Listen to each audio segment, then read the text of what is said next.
Hi all, Ernest അക്കാഡമിയുടെ മറ്റൊരു വീഡിയോയിലേക്ക് സ്വാഗതം. നമുക്കറിയാം RRB NTPCയുടെ നോട്ടിഫിക്കേഷൻ വരികയാണ്. ധാരാളം വേക്കൻസികളോടുകൂടിയാണ് വരുന്നത്. ഏതാണ്ട് 11,000-ലധികം വേക്കൻസികളാണ് അതിൽ വരുന്നത്. അതിലെ ഏറ്റവും RRB NTPC ഡിഗ്രി ലെവലിൽ ഏറ്റവും ഗ്ലാമറസ് ആയിട്ടുള്ള ഒരു പോസ്റ്റ് ഉണ്ട്. അത് മറ്റൊന്നുമല്ല, എന്താണ്, സ്റ്റേഷൻ മാസ്റ്റർ ആണ്. അപ്പം ഒരു സ്റ്റേഷനിലെ ഏറ്റവും ഉയർന്ന അധികാരിയാണ് സ്റ്റേഷൻ മാസ്റ്റർ. അപ്പൊ നമുക്ക് അറിയണ്ടേ എന്താണ് സ്റ്റേഷൻ മാസ്റ്റർ, എന്താണ് അദ്ദേഹത്തിന്റെ റെസ്പോൺസിബിലിറ്റി എന്നൊക്കെ നമ്മൾ അറിയണം. അപ്പൊ തീർച്ചയായിട്ടും ഇത് അറിഞ്ഞേ പറ്റൂ. എങ്കിൽ മാത്രമേ നമുക്ക് ഇതിൽ ഓപ്റ്റ് ചെയ്യുമ്പോൾ നമ്മുടെ പ്രയോറിറ്റി കൊടുക്കുമ്പോൾ അതിന്റെ റിയാലിറ്റീസ് ഒക്കെ അറിയാൻ പറ്റും. എത്ര രൂപ ശമ്പളം കിട്ടും, എന്താണ് അവരുടെ ജോബ് റോള്, എന്തൊക്കെ പ്രൊമോഷൻ സാധ്യതകളുണ്ട്, ജീവിതത്തിൽ കരിയർ ഗ്രോത്ത് എവിടെ വരെയൊക്കെ എത്താം എന്നൊക്കെ നമുക്ക് മനസ്സിലാക്കണം. അപ്പം അതാണ് നമ്മൾ ഈ ഇന്നത്തെ വീഡിയോയിൽ പ്രധാനമായിട്ടും നിങ്ങളോട് പറയാൻ പോകുന്നത്. അപ്പോൾ എന്ത് ചെയ്യുക, വീഡിയോ പൂർണ്ണമായിട്ടും കാണാൻ ശ്രമിക്കുക, കാര്യങ്ങൾ മനസ്സിലാക്കുക. അതിനുശേഷം നിങ്ങൾ RRB NTPC അപ്ലൈ ചെയ്യുന്നതിന് മുമ്പ് എന്ത് ചെയ്യുക, നിങ്ങൾ ഡിസിഷൻ ചൂസ് ചെയ്യുക. ഓക്കെ, നമുക്ക് സ്റ്റേഷൻ മാസ്റ്ററുടെ റോളും റെസ്പോൺസിബിലിറ്റീസും സാലറീസും ഒക്കെ ഒന്ന് കാണാം. ആദ്യമായിട്ട് സ്റ്റേഷൻ മാസ്റ്ററുടെ ബേസിക് പേ, അതായത് ബേസിക് സാലറി എന്ന് പറഞ്ഞു കഴിഞ്ഞാൽ 35,400 രൂപയാണ്. 35,400 രൂപയാണ്. ഇനിയും DA ഏതാണ്ട് 4,248 രൂപയോളം വരും. അതായത് 12% DA വരും. ഇനിയും ട്രാൻസ്പോർട്ട് അലവൻസ് ഒരു 1,800 രൂപ വരും. ഡെയിലി ട്രാൻസ്പോർട്ട് അലവൻസ് ഏതാണ്ട് 90 രൂപ കൂടി വരും. അങ്ങനെ അദ്ദേഹത്തിന്റെ സാലറി, അതായത് ഈ സ്റ്റേഷൻ മാസ്റ്ററുടെ സാലറിയിൽ HR ഒരു ഘടകമായതുകൊണ്ട് തന്നെ ഈ ജോലി ചെയ്യുന്ന നഗരങ്ങൾ, സിറ്റീസ് അല്ലെങ്കിൽ ഗ്രാമങ്ങൾ, ഈ റെയിൽവേ അങ്ങനെ പല സ്ഥലങ്ങളിലൂടെ പോകുന്നുണ്ടല്ലോ, ഇന്ത്യയെ കണക്ട് ചെയ്യുന്ന സ്ഥലമാണല്ലോ. അപ്പൊ ഈ സ്റ്റേഷൻ എവിടെയാണോ വരുന്നത് അതിനനുസരിച്ച് ശമ്പളത്തിൽ ചെറിയൊരു മാറ്റം ഉണ്ടാവും. അതായത് ഇദ്ദേഹം ഒരു എക്സ് കാറ്റഗറിയിൽ ഒരു ഉയർന്ന സിറ്റിയിലാണ് ജീവിക്കുന്നതെങ്കിൽ അദ്ദേഹത്തിന്റെ ശമ്പളം, അതായത് തുടക്കത്തിൽ തന്നെ അദ്ദേഹത്തിന്റെ ശമ്പളം ഏതാണ്ട് 50,255 രൂപ വരെ കിട്ടും. അതിനുശേഷം അദ്ദേഹം ഒരു Y കാറ്റഗറിയിലാണെങ്കിൽ ഇതൊരു 47,424 രൂപയായിട്ട് മാറും. ഇനി അത് Z ക്ലാസ് കാറ്റഗറിയിലാണെങ്കിൽ 44,592 രൂപ. ഇത് ബേസിക് സാലറിയുടെ മാത്രം കേസിൽ പറയുന്നതാണ്. നിങ്ങൾ ബൈ ഹാൻഡ് കയറുമ്പോൾ കിട്ടുന്ന സാലറിയുടെ കാര്യമാണ് പറയുന്നത്. പലപ്പോഴും ഇത് ആവില്ല സാലറി, ഇതിന് ഉയർന്നു തന്നെ ആയിരിക്കും. എല്ലാവരും വാങ്ങുന്നത് കേന്ദ്ര സർക്കാരാണ്, സെൻട്രൽ സർവീസ് ആണ്. സെൻട്രൽ സർവീസിന്റെ ശമ്പളം അറിയാമല്ലോ, എപ്പോഴും സ്റ്റേറ്റ് സർവീസിനേക്കാളും കൂടുതലാണ്. 60 വയസ്സ് വരെയൊക്കെ ജോലിയും ചെയ്യാം. അതുകൊണ്ട് തന്നെ ഇതൊരു അപ്രോക്സിമേറ്റ്, നമ്മൾ എപ്പോഴും ചെറിയ എമൗണ്ട് പറയുന്നതാണല്ലോ നല്ലത്. കൂടുതൽ പറയുന്നത് കിട്ടാതിരിക്കുന്നതിനേക്കാളും ഈ പറയുന്ന എമൗണ്ടിനേക്കാളും കൂടുതൽ കിട്ടുമ്പോൾ കൂടുതൽ സന്തോഷം ഉണ്ടാവുമല്ലോ. ഇതിനും കുറച്ചും കൂടി കൂടുതലാണ്, അപ്രോക്സിമേറ്റ് ആണ് നമ്മൾ ഈ ഒരു എമൗണ്ട് പറഞ്ഞിരിക്കുന്നത്. ഇനിയും ഈ നമ്മൾ അറിയേണ്ടത്, നിങ്ങൾ കയറിയ ഉടൻ നിങ്ങൾ ജോലിക്കാരനായിട്ടല്ല പോകുന്നത്, നിങ്ങൾക്ക് ട്രെയിനിങ് ഉണ്ട്. നേരത്തെ 2 വർഷമായിരുന്നു നമ്മുടെ ട്രെയിനിങ്. ഇപ്പൊ ഏതാണ്ട് 78 ദിവസമാണ്. ബാക്കിയുള്ള ദിവസങ്ങൾ അതിന്റെ ഭാഗമാണ്, ട്രെയിനിങ്ങിന്റെയും പ്രൊമോഷന്റെയും ഒക്കെ ഭാഗമാണ് തന്നെയാണ്. അപ്പൊ നിങ്ങൾക്ക് എത്ര കിട്ടും? അതായത് നിങ്ങൾ പെർമനന്റ് എംപ്ലോയി ആയിട്ട് റെയിൽവേയിൽ കയറുന്നതിന് മുമ്പ് കയറിയ ഉടനെ നിങ്ങൾക്ക് എന്ത് കിട്ടും എന്നൊരു ചോദ്യം ഉണ്ടാവും. ഇപ്പം പല ജോലികളും ചെയ്യുന്നവർ ടെസ്റ്റ് എഴുതി കയറിയിട്ട് ഈ അവർക്ക് മതിയായ ശമ്പളം കിട്ടിയില്ലെങ്കിൽ ഒരു 2-3 വർഷക്കാലം കുറച്ച് എന്ത് ചെയ്യേണ്ടി വരും, അനുഷ്ഠിക്കേണ്ടി വരും. അപ്പൊ നിങ്ങൾ സ്വയം അറിയണം എത്ര രൂപ സാലറി കിട്ടുമെന്ന്. നിങ്ങൾ കയറിയ ഉടനെ തന്നെ ട്രെയിനിങ് പീരീഡിൽ നിങ്ങൾക്ക് 2,800 രൂപ ഗ്രേഡ് പേ ആയിട്ട് കിട്ടും. മനസ്സിലായില്ലേ? ഇനി ആഫ്റ്റർ ട്രെയിനിങ്ങിന് നിങ്ങൾക്ക് 4,200 രൂപ ഗ്രേഡ് പേ ആയിട്ട് കിട്ടും. അങ്ങനെയാണെങ്കിലും നിങ്ങളുടെ കയ്യിൽ ഏതാണ്ട് അപ്രോക്സിമേറ്റ് ഏതാണ്ട് 50,000-നടുത്ത് രൂപ എങ്ങനെയായിട്ട് കയ്യിൽ കിട്ടും. അതായത് ട്രെയിനിങ് ടൈമിൽ തന്നെ നിങ്ങളുടെ കയ്യിൽ ഏതാണ്ട് 40,000-ന് മുകളിലും 50,000-ന് ഉള്ള ഒരു തുക കിട്ടും എന്നതിൽ സംശയമൊന്നും വേണ്ട. അത്യാവശ്യം ഒരു സാധാരണക്കാരന് ജീവിക്കാനുള്ള ശമ്പളം മതിയായ രീതിയിൽ തന്നെ കയ്യിൽ കിട്ടുന്ന ഒരു ജോലി തന്നെയാണ് ഈ പറയുന്ന സ്റ്റേഷൻ മാസ്റ്ററുടേതെന്ന് ഇപ്പൊ നിങ്ങൾക്ക് മനസ്സിലായി. അപ്പൊ ശമ്പളത്തെ സംബന്ധിച്ച് ഏറെക്കുറെയുള്ള ധാരണ കിട്ടി. ഇത്രയും ധാരണ മതി. കൂടുതൽ ധാരണയൊക്കെ സർവീസിൽ കയറി കഴിഞ്ഞിട്ട് കൃത്യമായിട്ട് നിങ്ങൾക്ക് മനസ്സിലായിക്കോട്ടെ, സാലറി സ്ലിപ്പ് കാണുമ്പോൾ മനസ്സിലായിക്കോളൂ. ഇപ്പൊ ഇത്രയൊക്കെ ധാരണയുടെ ആവശ്യമേ ഉള്ളൂ.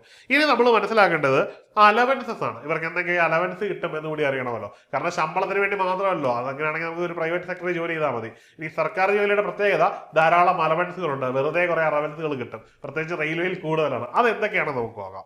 ആദ്യമായിട്ട് നൈറ്റ് ഡ്യൂട്ടി അലവൻസ് ആണ്. ഇത് ഏതാണ്ട് 2,700 രൂപ പെർ മന്ത് കിട്ടും. ഇനിയും ഓവർ ടൈം അലവൻസ് എന്ന് പറയും. നമ്മൾ ജോലി ചെയ്യുന്ന എന്തായാലും റെയിൽവേയിൽ ആയതുകൊണ്ട് തന്നെ സ്റ്റാഫിന് ഷോർട്ടേജ് ഉണ്ടായിട്ട് നിങ്ങൾ ഓവർ ടൈം ചെയ്യേണ്ടി വരും. അതിന്റെ അലവൻസ് കിട്ടും. ഇനി ട്രാവലിംഗ് അലവൻസ് ഉണ്ട്. ഇനിയും കോമ്പൻസേഷൻ ഓൺ ലൈവ് ഹോളിഡേയ്സ്, നിങ്ങൾക്ക് ഹോളിഡേയ്സ് ഉണ്ട്. പക്ഷേ ഹോളിഡേയ്സിൽ പലപ്പോഴും എന്ത് ചെയ്യേണ്ടി വരും, ജോലിക്ക് പോകേണ്ടി വരും. അതിനുവേണ്ടി നിങ്ങൾ ചെയ്യുന്നതിന്റെ അലവൻസ് നിങ്ങൾക്ക് കിട്ടും. ഇനിയും ട്രാവലിംഗ് കാർഡ് ഉണ്ടാവും. അത് വളരെ പ്രധാനപ്പെട്ട ഒരു കാര്യമാണ്. അതിൽ നിങ്ങൾക്ക് എവിടെ വരെ യാത്ര ചെയ്യാം, 3rd AC വരെ നിങ്ങൾക്ക് നിങ്ങളുടെ കുടുംബത്തിന് ട്രാവലിംഗ് കാർഡ് ഉപയോഗിച്ച് യാത്ര ചെയ്യാം. ചെറിയ കാര്യമാണോ? ഒരു യാത്രയ്ക്ക് ഒരു AC കമ്പാർട്ട്മെന്റ്, ട്രെയിനിന്റെ 3rd ACയിൽ നിങ്ങൾക്ക് നിങ്ങളുടെ ഫാമിലിക്ക് യാത്ര ചെയ്യാവുന്നതാണ്. ഇനി അത് കഴിഞ്ഞിട്ട് നിങ്ങൾ മാത്രമാണ് യാത്ര ചെയ്യുന്നതെങ്കിൽ ഏത് ഇതിൽ വേണമെങ്കിലും യാത്ര ചെയ്യാം. ഇതിനകത്ത് കയറുന്നവരൊക്കെ നിങ്ങളുടെ പരിചയക്കാരോ ഉദ്യോഗസ്ഥരൊക്കെ ആയിരിക്കും. അത് വേറൊരു കാര്യം. എനിവേ നിങ്ങളുടെ ഫാമിലിക്ക് എന്താണ്, ട്രാവൽ കാർഡ് കിട്ടിക്കഴിഞ്ഞു. പിന്നെ എന്ത് വേണം? അടുത്തത് ഡെയിലി അലവൻസ് ഉണ്ടാവും. ഇവിടെയാണ്. അതായത് മൈലേജ് അലവൻസ് എന്നൊരു പേരിലാണ് അത് കിട്ടുന്നത്. ഏതാണ്ട് 8 കിലോമീറ്ററിനകത്ത് നിങ്ങൾ പോയി വരുന്നതിന് വരുന്ന ചെലവുകൾ മുഴുവൻ അത് മൈലേജ് അലവൻസ് അല്ലെങ്കിൽ ഡെയിലി അലവൻസ് എന്നുള്ള രീതിയിൽ നിങ്ങൾക്ക് അത് കിട്ടാറുണ്ട്. ഇനി സ്പെഷ്യൽ അലവൻസ് എന്ന് പറഞ്ഞ് ചിങ്ങളുടെ കുട്ടികൾക്കൊക്കെയുള്ള ചൈൽഡ് കെയറിനും മറ്റുമൊക്കെ ഉള്ളതുകൊണ്ട്. ഇനി ഫീമെയിൽ കാൻഡിഡേറ്റ് ആണെങ്കിൽ, ഫീമെയിൽ ആണെങ്കിൽ പോസ്റ്റിംഗ് സമയത്ത് അവരുടെ അതിൻ്റെ പേരിൽ ഒരു പ്രത്യേക അലവൻസ് പ്രൊവൈഡ് ചെയ്യുന്നുണ്ട്. ഇനി അടുത്തത് സ്പെഷ്യൽ കോമ്പൻസേറ്ററി അലവൻസ് ആണ്. അത് സാധാരണ എല്ലായിടത്തും കിട്ടില്ല. ഇത് ട്രൈബൽ ഏരിയാസിലും അല്ലെങ്കിൽ ഷെഡ്യൂൾഡ് ഏരിയാസിലും ജോലി ചെയ്യുന്നവർക്കുള്ളതാണ്.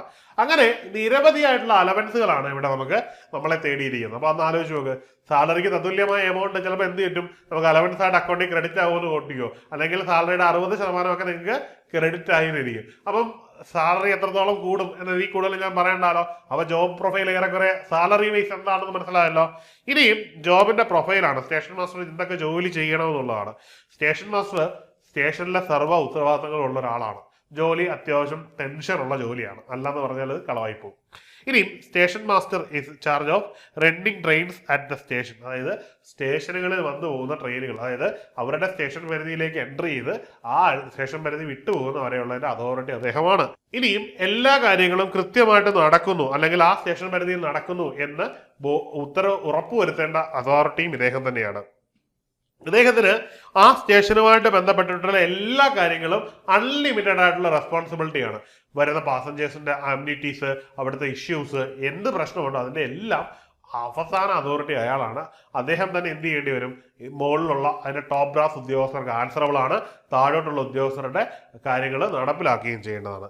ഇനിയും എന്താണ്, പാസഞ്ചേഴ്സിന്റെ ബോർഡിങ്ങുമായിട്ട് ബന്ധപ്പെട്ടതും ഡീബോർഡിങ്ങുമായിട്ട് ബന്ധപ്പെട്ടതുമായിട്ടുള്ള, അതായത് ഒരു പാസഞ്ചർ കയറുന്നതിനും ഒരു പാസഞ്ചർ ഇറങ്ങുന്നതുമായിട്ട് ബന്ധപ്പെട്ട എല്ലാ വിഷയങ്ങളുടെയും അതോറിറ്റിയും ഇദ്ദേഹം തന്നെയാണ്. അപ്പൊ ചെറിയ ഉത്തരവാദിത്തമല്ല, വലിയ ഉത്തരവാദിത്തങ്ങളാണ് സ്റ്റേഷൻ മാസ്റ്റർ കൊള്ളാമെന്ന് നമുക്ക് മനസ്സിലായി വരുന്നുണ്ട്.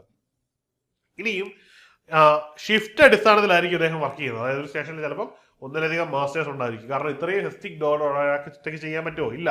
അതുകൊണ്ട് തന്നെ ഷിഫ്റ്റ് അടിസ്ഥാനത്തിൽ അദ്ദേഹം വർക്ക് ചെയ്യേണ്ടി വരും. ഇനി എന്താണ്, എല്ലാ കാര്യങ്ങളും ക്ലെൻലിനെസ് ഓഫ് സ്റ്റേഷൻ, അതായത് സ്റ്റേഷനിലെ വൃത്തി പോലും പുള്ളി മെയിൻറ്റെയിൻ ചെയ്യേണ്ടി വരും. ആലോചിച്ച് നോക്ക്, അതുവരെ ചെയ്യിക്കേണ്ടത് ഉത്തരവാദിത്വം അദ്ദേഹത്തിനാണ്. ഇനിയും കൊച്ചി സ്റ്റേഷനിലാണ് നിങ്ങൾ പോസ്റ്റ് ചെയ്യുന്നതെങ്കിൽ അവിടുത്തെ കൊമേഴ്ഷ്യൽ ജോലി നിങ്ങൾ തന്നെ ചെയ്യേണ്ടി വരും. മനസ്സിലായില്ലേ? അവിടെ വരുന്ന കൊമേഴ്ഷ്യൽ ആയിട്ടുള്ള ബാക്കി ആക്ടിവിറ്റീസും നിങ്ങൾ ചെയ്യേണ്ടി വരും എന്നുള്ളതാണ് ഏറ്റവും വലിയ കാര്യം. അതായത് റിസർവേഷൻ ആക്ടിവിറ്റി, ടിക്കറ്റ്, ഇങ്ങനെയുള്ള. കാരണം അവിടെ സ്റ്റാഫിംഗ് ഉണ്ടാവുന്നില്ല, നിങ്ങൾ മാത്രമേ ഉണ്ടാവുള്ളൂ. 1-2 പേരെ നിങ്ങൾ അസിസ്റ്റ് ചെയ്യാൻ കാണുന്നുള്ളൂ. ചിലപ്പോൾ അവിടെ സ്റ്റേഷനിൽ ട്രെയിൻ പോലും നിർത്തണമെന്ന് ഉണ്ടായിരിക്കണമെന്നില്ല. മനസ്സിലായില്ലേ? ഇപ്പൊ കൊല്ലം ജില്ലയിലൂടെ ഒക്കെ പോകുന്ന ചില സ്റ്റേഷനുകളിൽ ഇതാണ് അവസ്ഥ. സ്റ്റേഷൻ മാസ്റ്റർ ഉണ്ടാവും, വേറെ ആരും ഉണ്ടല്ലോ. പൊതുവെ ഗ്രേഡ് കുറഞ്ഞ സ്റ്റേഷൻ മാസ്റ്റർ, അതായത് കയറി ഉടനെ ഇവിടെയൊക്കെ പോസ്റ്റ് ചെയ്യുന്ന എല്ലാ ജോലികളും അവിടെ നിങ്ങൾ തന്നെ ചെയ്യേണ്ടി വരും.